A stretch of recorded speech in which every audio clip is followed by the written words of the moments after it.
Hi friends, ಈ ವಿಡಿಯೋದಲ್ಲಿ ಇರುವ ಎಲ್ಲ MCQಗಳು ಅಂದರೆ 10 ಪ್ರಶ್ನೆಗಳು ಕೂಡ PTO ಪರೀಕ್ಷೆಗೆ ಅನುಕೂಲವಾಗುತ್ತವೆ. ಹಾಗಾಗಿ ತಪ್ಪದೇ ಈ ವಿಡಿಯೋವನ್ನು ಪೂರ್ತಿ ನೋಡಿ. Hi hello friends, welcome back my YouTube channel. ಈ ವಿಡಿಯೋದಲ್ಲಿ 10 ಪ್ರಶ್ನೆಗಳನ್ನು ಕೇಳುತ್ತೇವೆ. ಯಾರು ಹೆಚ್ಚು ಪ್ರಶ್ನೆಗೆ ಸರಿಯಾದ ಉತ್ತರವನ್ನು ಕಮೆಂಟ್ನಲ್ಲಿ ನಿಮ್ಮ ಉತ್ತರವನ್ನು ಕಳಿಸುತ್ತಾರೋ ಅವರ ಹೆಸರನ್ನು ಮುಂದಿನ ವಿಡಿಯೋದಲ್ಲಿ ತಿಳಿಸಲಾಗುತ್ತದೆ. ಮೊದಲನೇ ಪ್ರಶ್ನೆ ಹೀಗಿದೆ: ಈ ಕೆಳಗಿನ ಸಾಲನ್ನು ಪೂರ್ಣಗೊಳಿಸಿ. ತೋಳ ಹಳ್ಳಕ್ಕೆ ಬಿದ್ದರೆ ಆಳಿಗೊಂದು ಡ್ಯಾಶ್. ಆಪ್ಷನ್ ಎ ಏಟು, ಆಪ್ಷನ್ ಬಿ ಹುಲ್ಲು, ಆಪ್ಷನ್ ಸಿ ಕಲ್ಲು, ಆಪ್ಷನ್ ಸಿ ಹಲ್ಲು, ಆಪ್ಷನ್ ಡಿ ಕಲ್ಲು.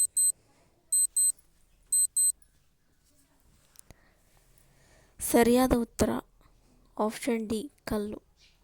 ಇದು ಒಂದು ಗಾದೆ ಮಾತಾಗಿದ್ದು, ತೋಳ ಹಳ್ಳಕ್ಕೆ ಬಿದ್ದರೆ ಆಳಿಗೊಂದು ಕಲ್ಲು ಎಂಬುದಾಗಿದೆ. ಎರಡನೇ ಪ್ರಶ್ನೆ ಹೀಗಿದೆ: ಅನ್ಯ ಭಾಷಾ ಪದವನ್ನು ಗುರುತಿಸಿ. ಆಪ್ಷನ್ ಎ ಆಕಾಶ, ಆಪ್ಷನ್ ಬಿ ಜಾಮೂನು, ಆಪ್ಷನ್ ಸಿ ಊರು, ಆಪ್ಷನ್ ಡಿ ಹಸು.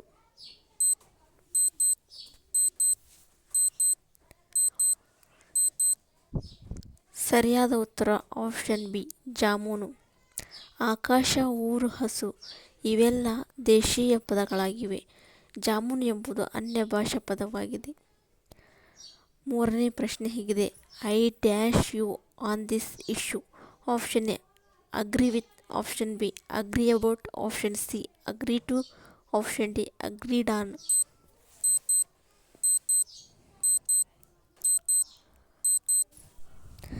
ಸರಿಯಾದ ಉತ್ತರ option A agree with.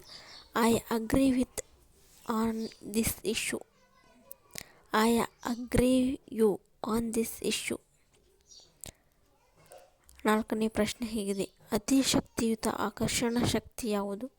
Option A ವಿದ್ಯುತ್ ಸ್ಥಿರ ಬಲ, ಆಪ್ಷನ್ ಬಿ ಗುರುತ್ವಾಕರ್ಷಣ ಬಲ, ಆಪ್ಷನ್ ಸಿ ಬೈಜಿಗ ಅಂದರೆ ಅಣುಬಲ, ಆಪ್ಷನ್ ಡಿ ಯಾವುದೂ ಅಲ್ಲ.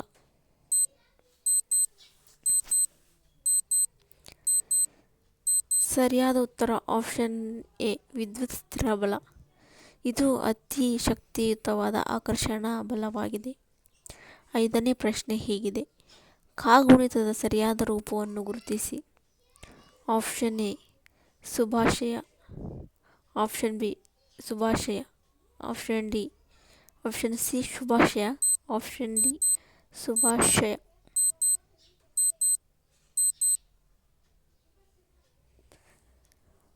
ಸರಿಯಾದ ಉತ್ತರ ಆಪ್ಷನ್ ಡಿ ಶುಭಾಶಯ. ಇದು ಶುಭಾಶಯ ಇಲ್ಲಿರುವ ಪದವು ಕಾಗುಣಿತದ ಸರಿಯಾದ ರೂಪವಾಗಿದೆ. ಆರನೇ ಪ್ರಶ್ನೆ ಹೀಗಿದೆ: dash clothing is better for exercise. Option A loss, option B loose, option C lost, option A last.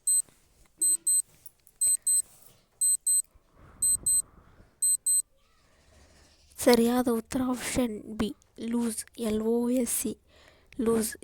Loose clothing is better for exercise. ಇದು ಸರಿಯಾದ ರೂಪವಾಗಿದೆ. ಏಳನೇ ಪ್ರಶ್ನೆ ಹೀಗಿದೆ: ಜಾತ ಪದದ ವಿರುದ್ಧ ಪದವನ್ನು ಗುರುತಿಸಿ. ಸರಿಯಾದ ಉತ್ತರ ಆಪ್ಷನ್ ಎ ಸುಜಾತ, ಆಪ್ಷನ್ ಬಿ ಪಾರಿಜಾತ, ಆಪ್ಷನ್ ಸಿ ಅಜಾತ, ಆಪ್ಷನ್ ಡಿ ವಿಜಾತ.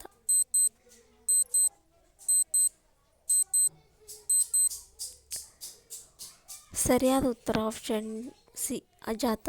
ಜಾತಕ್ಕೆ ವಿರುದ್ಧ ಪದ ಅಜಾತ ಎಂಬುದಾಗಿದೆ. ಎಂಟನೇ ಪ್ರಶ್ನೆ ಈ ರೀತಿಯಾಗಿದೆ: ಸಂಗ್ರಹಿಸಿದ ದತ್ತಾಂಶ ಅಥವಾ ಡೇಟಾ ಒಂದು ವಿಶೇಷವಾದ ಹೆಸರಿನಿಂದ ಶೇಖರಿಸಿದೆ.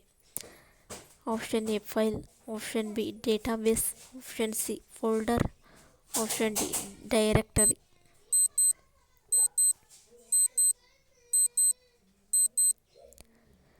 ಸರಿಯಾದ ಉತ್ತರ ಆಪ್ಷನ್ ಎ ಫೈಲ್. ಇದನ್ನು ಫೈಲ್ ಎಂದು ಕರೆಯುತ್ತಾರೆ.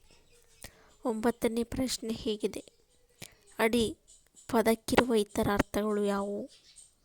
ಆಪ್ಷನ್ ಎ ಅಳತೆ, ಸಾಲು, ಪಾದ, ಪಾಲು, ಆಪ್ಷನ್ ಬಿ ಪಾದ, ಪದ, ಸಾಲು, ಆಪ್ಷನ್ ಸಿ ಅಳತೆ, ಪಾದ, ಕೆಳಗೆ, ಆಪ್ಷನ್ ಡಿ ಪಾಡು, ಹಾಡು, ಕಾಡು.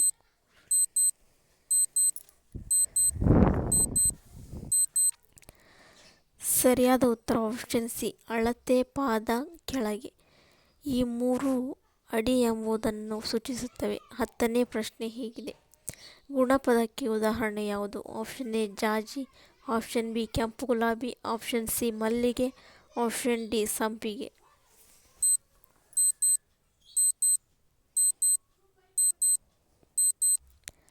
ಸರಿಯಾದ ಉತ್ತರ ಆಪ್ಷನ್ ಬಿ ಕೆಂಪು ಗುಲಾಬಿ. ಇದು ಗುಲಾಬಿ ಯಾವ ರೀತಿಯಾಗಿದೆ ಎಂಬುದನ್ನು ಸೂಚಿಸುತ್ತದೆ, ಅಂದರೆ ಅದರ ಗುಣವನ್ನು ಸೂಚಿಸುತ್ತದೆ. ಹಾಗಾಗಿ ಗುಣಪದಕ್ಕೆ ಇದು ಉದಾಹರಣೆಯಾಗಿದೆ.